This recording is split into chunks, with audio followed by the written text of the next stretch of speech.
I said, if I were black, they'd have killed me a long time ago. And if I were black and saying the things I say, I wouldn't be alive. Bullshit! No, you're not gonna say, I'm sorry there's racism. No, I do not have to ask you nicely. I consider this exercise an injection of the live virus of racism.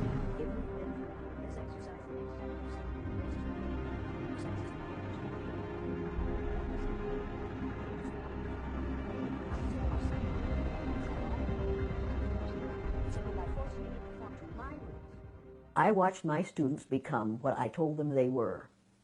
I watched little, wonderful, brown-eyed white people become vicious, ugly, nasty, discriminating, domineering people in the space of 15 minutes. I watched brilliant, little, blue-eyed, white Christian children become timid and frightened and angry and unable to learn in the space of 15 minutes. If you do that with a whole group of people for a lifetime, you change them psychologically.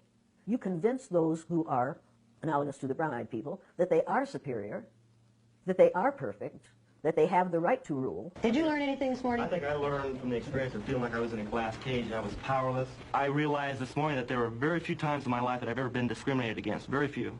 And you convince those who take the place of the blue-eyed students that they are less than. How did they feel yesterday? Down like a dog on a leash. If you do that for a lifetime, what do you suppose that does to them? You find out that there are people of color who refuse to live down to our expectations of them. I am now watching, at the national level, that exercise that I did based on eye color being reenacted in the government of the United States of America. I've done this with people of all ages for the last 50 years.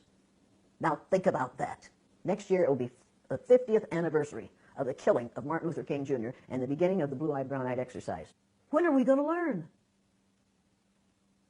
When are we going to put a stop to this? White people's number one freedom in the United States of America is the freedom to be totally ignorant about those who are other than white. We live in the land of the free and the home of the brave. White people are the free, and people of color have to be brave. I want this situation to change. I want it to be such that no black person has to have courage to get up in the morning, any more than I, as a white person, have to have courage to get up in the morning. This is the most important book you or I or anybody else will ever read. I'm an educator. Every educator should refuse to perpetuate the myth of white superiority. There's only one race. It's the human race.